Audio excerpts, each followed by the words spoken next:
Hi everyone, I'm Surabhi Sankhla. I am the VP of Product and the Product Lead for AI for Work. And in today's session, I will showcase the experience of creating agents on AI for Work.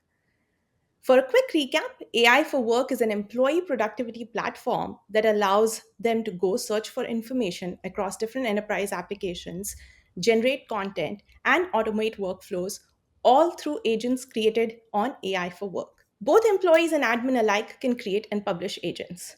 Before we get into a demo, let's briefly look at what are the different types of agents on AI for Work and how they can be built.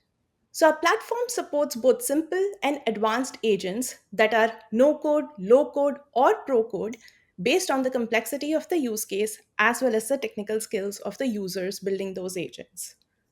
For example, a product manager like myself can create a simple agent on their own that can help him summarize the latest Jira updates, draft a status report, and send out the weekly progress update email.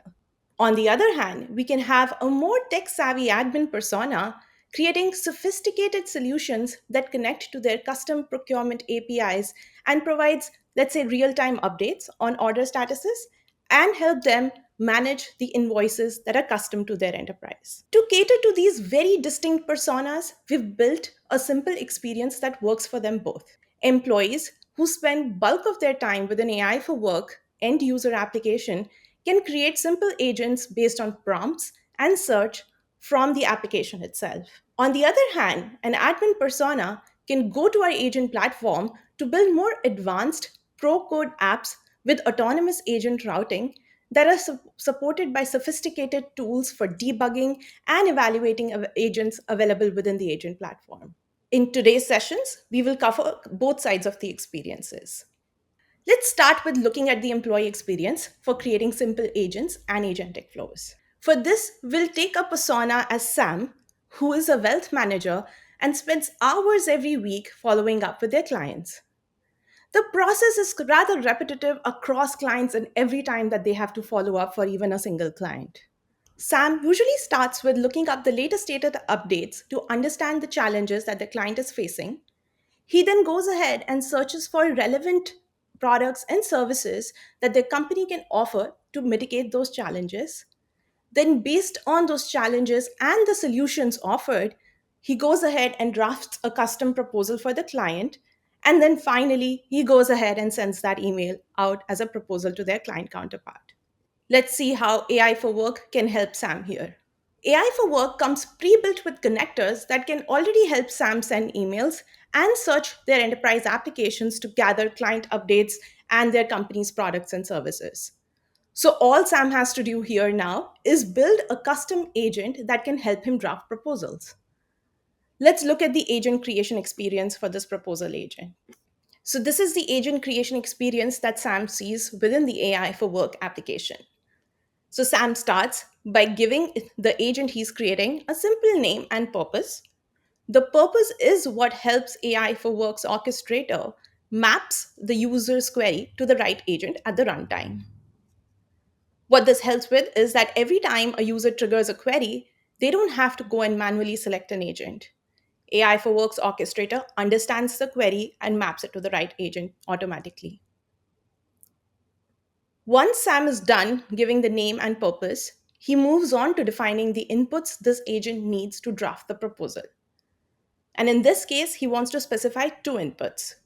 First, the client challenges that he gathered, and second, the products and services from his companies that he researched.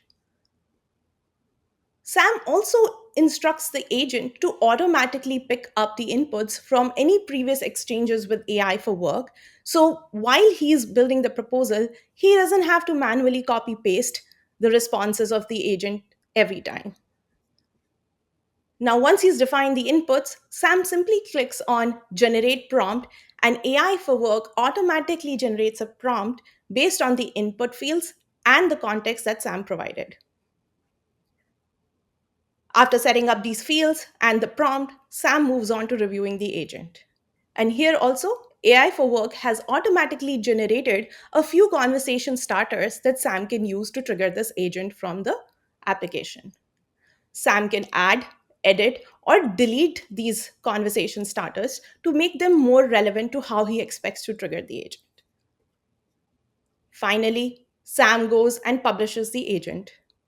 He has the option to publish the agent to just himself or also to his colleagues and teammates based on how broadly he wants this agent to be used.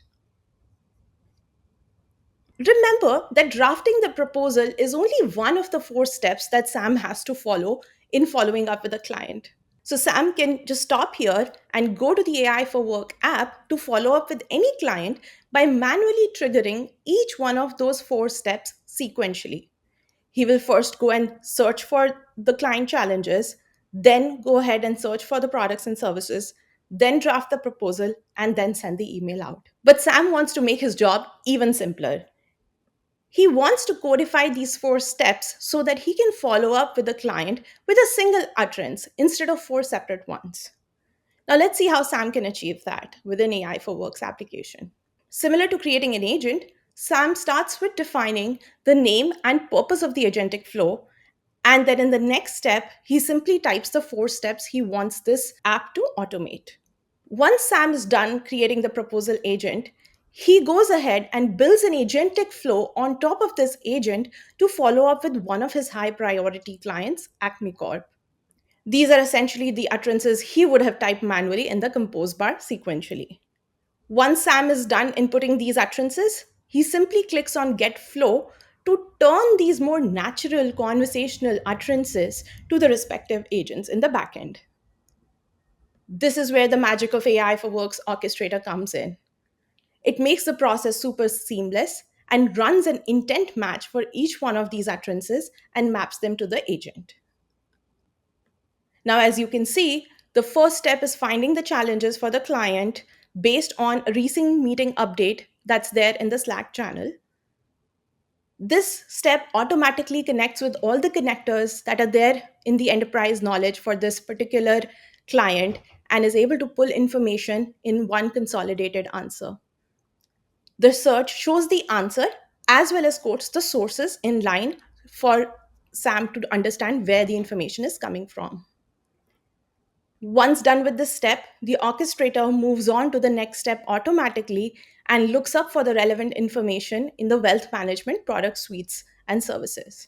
In the third step, the proposal drafter agent is automatically triggered and it picks up the context from the previous two responses to generate the proposal. Now the orchestrator moves to the last and final step. But before the orchestrator goes ahead and composes the email, it first asks Sam to validate the email ID of the recipient. This is an extra verification step that AI for Work adds to ensure that the email is not accidentally sent to a wrong recipient, since it is a high risk action. This ability of keeping the human in the loop is a critical differentiator for AI for Work's orchestrator. Now, AI for Work automatically drafts the email based on the proposal generated and presents it to Sam. In this case, since Sam is only testing, he doesn't actually go ahead and send out the email, but simply exits the experience and goes ahead and publishes the agentic flow to himself and some of his colleagues. The experience looks exactly the same at the runtime, but let's take a quick look. Now, Sam has gone ahead and typed the query follow up with Acme Corp in AI for Work, and this triggers the workflow that he just defined. To allow for some flexibility at runtime, Sam can also edit these steps before he hits starts to execute the flow. And just like that, SAP wraps up a task that would have otherwise taken him hours to complete in just a few minutes. Now let's switch gears and look at an advanced app that works autonomously that's created in the agent platform. So here we're looking at an app that our team actually built internally for our sales team to search for relevant sales collateral within the Seismic enterprise application. In this app, the administrator directly integrates the Seismic's search content API to fetch the results in real time. Now, before I get into the specifics of this application, let me give a quick overview of the architecture of apps that are built on the agent platform. On the agent platform, we have three levels of hierarchy. We have a supervisor that orchestrates and autonomously delegates tasks to agents. And in turn, each agent has its own tools and its own orchestrator to manage those tools. When a user types in a query, the supervisor understands its intent, it creates a plan on the fly, and then manages the agents and tools to execute that plan. Then it goes ahead and also presents a response to the end user. Now let's go back to the Seismic app we built for our sales team. So here, an admin started with defining clear instructions for the supervisor. And in this case, the definition includes the purpose of the app, the output format, the kind of information that we want it to search within Seismic, etc.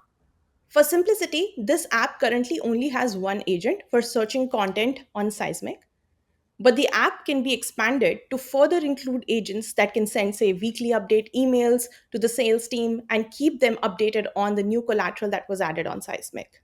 But let's look at the search agent that we've built here. So this search agent has two tools attached to it. One is for fetching the first batch of search result when the user initiates a request. And the second one is to get the next set of results if the user asks for additional information. Let's double click on this agent now. Similar to the supervisor, the agent has its own description with detailed instructions. Here, the admin has added specific instructions to sort the results by the modified date and also for when to trigger which tool. Let's move to the agent definition. Here, the admin has added more detailed instructions on how to handle error cases. For example, they've asked the agent to skip any results that do not have a valid URL or a file type. For example, they have asked the agent to skip any results that do not have a valid URL or a file title, and also how to gracefully error out if no search results are found. Okay, let's also look at how admin defines each of the tools, starting with the initiation tool that is triggered at the start of a user's query. The admin has used the simple drag and drop experience available within the agent platform to build out a workflow to fetch search results from Seismic. The workflow starts with pulling in the search query from the agent it's part of. Then it moves on to the second node, which is an API node, where the admin has defined a JSON schema to make a post request to Seismic's content search API. They've also included in the JSON the relevant fields that they want the API to return and added a limit to how many results they want the API to return. The next step in the workflow is a Python function node where the admin extracts the list of documents with their names, URL, format, and modified date from the API response in the previous node. The function node also stores a continuation token in the API response for the next set of results in case the user asks for additional results. Now let's close this function step and move on to the next node. This node is a conditional node that makes a call to the internal service API to store the continuation token in case it did find one. Otherwise, it returns a list of documents that can be then returned to the end user. Without going into the details, the second tool for fetching paginated results is quite similar to the tool we just saw. It is triggered when the user asks for more results, and it fetches the continuation token that we stored in the first tool to get the next set of results, and then go ahead and store the continuation token for results further down in the list. That's the end-to-end experience for how an admin creates an agent on the agent platform. Once the admin connects the agent in AI for Work, it can be triggered by the end user from AI for Work application itself. Now let's see how the experience of using the agent in AI for Work looks like. So here we see a user who comes in and selects the Seismic agent we just published. They just click on one of the conversation starters to get the experience kicked off to get materials for AI for Work's collaterals. And you'll see the results are organized by the format per the admin's instructions in the supervisor. And that's how we can create more advanced agents within AI for Work powered by our agent platform. Well, that's all I had for today's session. Thank you all for tuning in. And as always, you can reach out to our team if you have any further questions.